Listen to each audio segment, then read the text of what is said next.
Why your beats sound flat. 5 easy fixes. So you spent all night grinding on a beat, you know the melody is fire, the drums are supposed to knock, and you're thinking, this is the one. But then you play it in the car or on your phone and it just falls apart. It sounds flat, amateur, and nothing like the pro tracks you hear on Spotify or Apple Music. All that energy you had in the studio is gone. And honestly, it's one of the most frustrating feelings as a producer. The good news? A professional sound isn't some magic secret. It's usually just a few simple mistakes that are holding your beats back.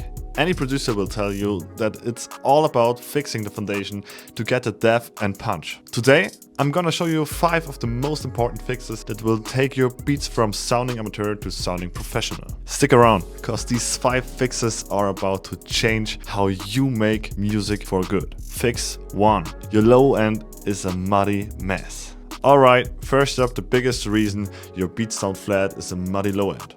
This is when your 808 or bass line is fighting your kick drum for the exact same space. When everything is crowded down there, you don't get punch, you get mud.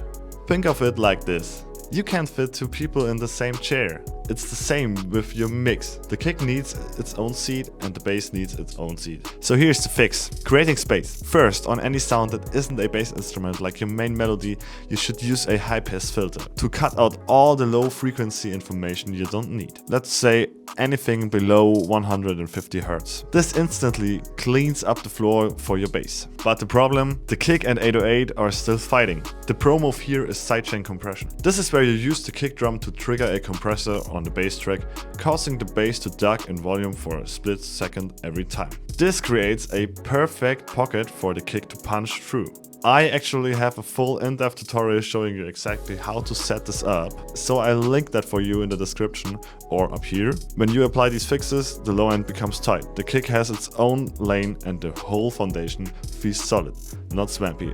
That's fix number 1. Fix number 2. Your drums have no punch. Reason number 2, your beats sound weak, your drums have 0 punch. You try turning them up, but then they just distort and the whole track gets louder, not punchier.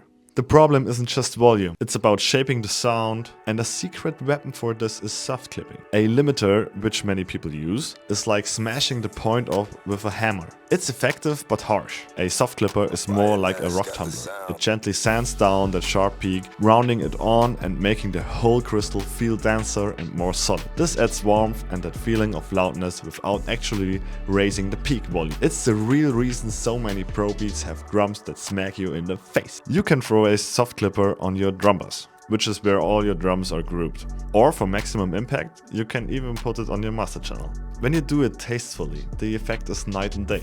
The snare cracks, the kick thumps, and the whole groove just feels alive. That's the power of a simple soft clipper.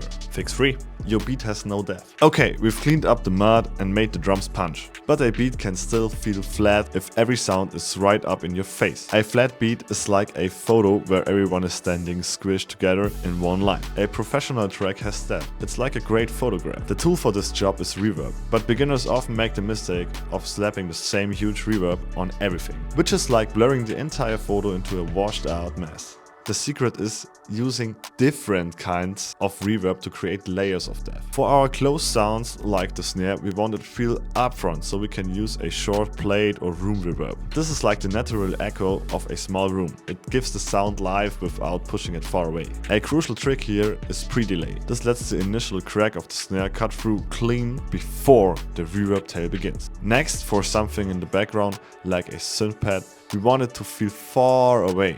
We can send it to a different reverb with a much longer Hall setting to tell the listener's brain that sound is way back there.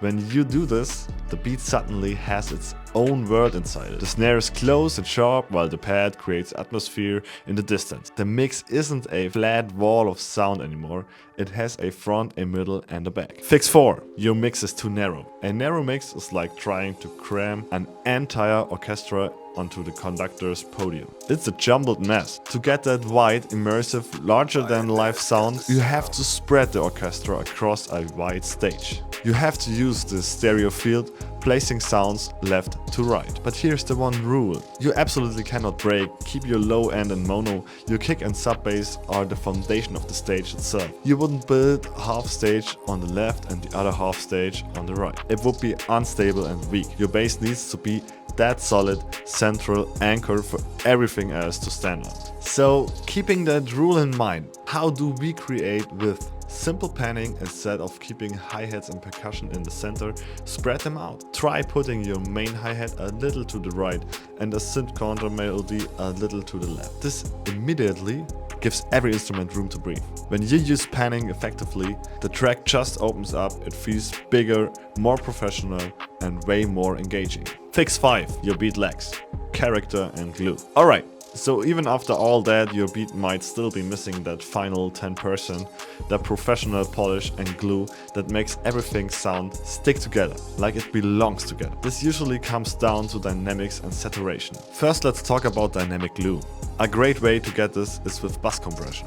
Sending your drums and the bass to one group and applying very light compression, maybe a low 2:1 ratio, just tickling the needle gently glues the rhythm section together, making it feel tighter. Second is saturation. Digital music can sound too clean, almost sterile. Saturation is like adding seasoning to food. A perfectly cooked meal with no salt or pepper is technically correct, but it's bland. Saturation adds that flavor and character, adds warmth and subtle analog flavors that make the result more satisfying. The difference, while subtle, can be massive. The beat feels more powerful, locked in and just finished. The individual sounds finally feel like they are all part of the same record. So let's do a quick final recap. We started with the idea of a beat that was flat, muddy and had no energy. First, we cleaned up the muddy low end with sidechaining and equalizer. Second, we used a soft clipper to make our drums punch. Third, we created depth with different layers of reverb. Fourth, we used panning to get a wide mix. And finally, we used bass compression and saturation for character and glue. By applying these 5 steps, you can take a beat concept from sounding flat and amateur to something that feels powerful, dynamic and professional. It's not about having expensive plugins, it's about understanding these 5 core ideas that separate amateur beats from professional bangers. If these tips helped you out and you're ready to stop making flat beats for good, make sure you hit that subscribe button and turn on notifications for more producer secrets every week. And drop a comment and let me know which one of these 5 fixes you're going to try first. Now go make some bangers.